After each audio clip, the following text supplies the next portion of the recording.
बोल साचे दरबार की जय, बोल जुगल जोड़ी सरकार की जय, बोल श्री सतगुरुदेव भगवान की जय। आइए, बड़ा सुंदर मानुष चोला हम सबको प्राप्त हुआ। मानुष चोला का सब आनंद ले रहे, कोई किस प्रकार तो कोई किस प्रकार, पर ये जो मानुष चोला मिला है इसके अंदर आनंद किसका लेना है? प्रभु की बंदगी का। कि नर्तन पाए यतन कर ऐसा, जिसमें वो करतार मिले, ऐसी उत्तम जून पदार्थ फिर ना बारंबार मिले। बड़े भागों से ये मानुष का चोला मिलता है। कई जन्मों के शुभ कर्म होते हैं तब जाके कहीं मानुष चोले का लाभ प्राप्त होता है। तो मानुष चोला मिला है, आनंद लें प्रभु की बंदगी का। हर इंद्री से शुभ कर्म करते चले, आनंद लेते चले, शुभ कर्म हाथों से होता रहे। कि तन पवित्र सेवा किए, धन पवित्र कर दान, मन पवित्र हरि सिमरन ते, तीनों विध कल्याण। तन से गुरु घर की, बुजुर्गों की, अपने से बड़ों की सेवा होती चले। मन से प्रभु का सिमरन, प्रभु का ध्यान चलता रहे, और धन शुभ कर्मों में लगाते चले, हाथों से शुभ कर्म करते चले। क्योंकि जो है सो वो यही रह जाएगा, जो कर जाएंगे शुभ कर्म वही साथ जाएगा। क्योंकि सिकंदर बादशाह दो जहां के वाली थे, पर जब इस जहां से गए दोनों हाथ खाली थे। कुछ नहीं गया साथ, सब यही रह गया। जो कर गए वही ले गए। तो अपने हाथों से शुभ कर्म हम भी करें, जितना जिससे बन पड़े। क्योंकि भरे भंडारों में से किसी के छोटे भंडार, किसी के बड़े, जिसका जितना बन पड़े।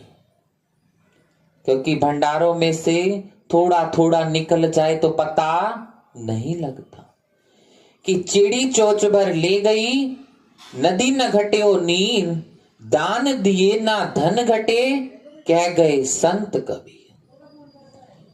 समुद्र में से अगर चिड़ी थोड़ा सा जल अपनी चोंच में भरकर ले जाए तो समुद्र में कोई फर्क लगता है? नहीं। थोड़ा सा जल अगर चिड़ी ले भी गई तो क्या फर्क पड़ा?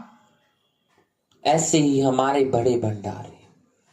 अपने हाथों से दान पुण्य करते चले, शुभ कर्म करते चले, यही तो साथ जाना है। और क्या जाएगा?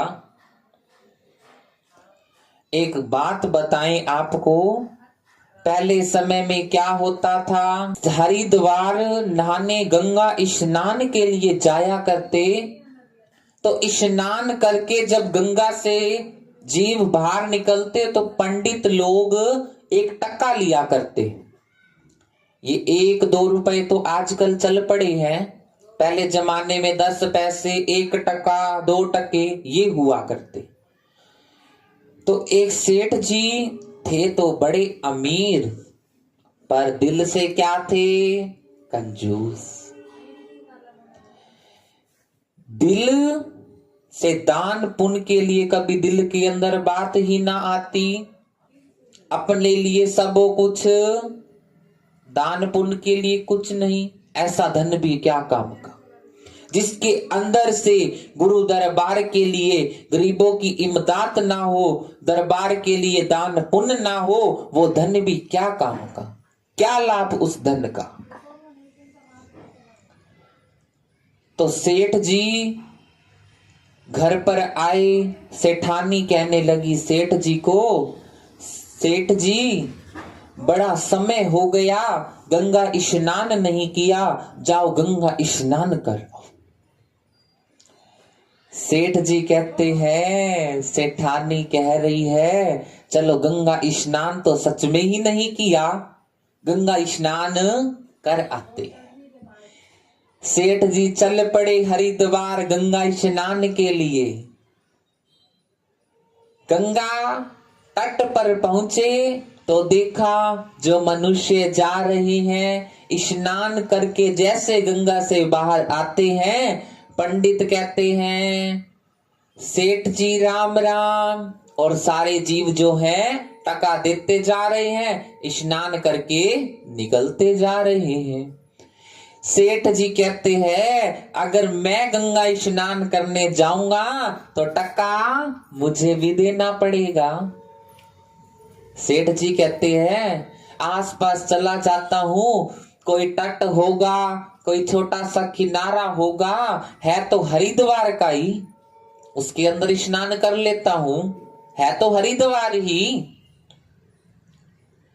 चले गए, आसपास देखा, एक किनारा मिल गया छोटा सा तालाब का।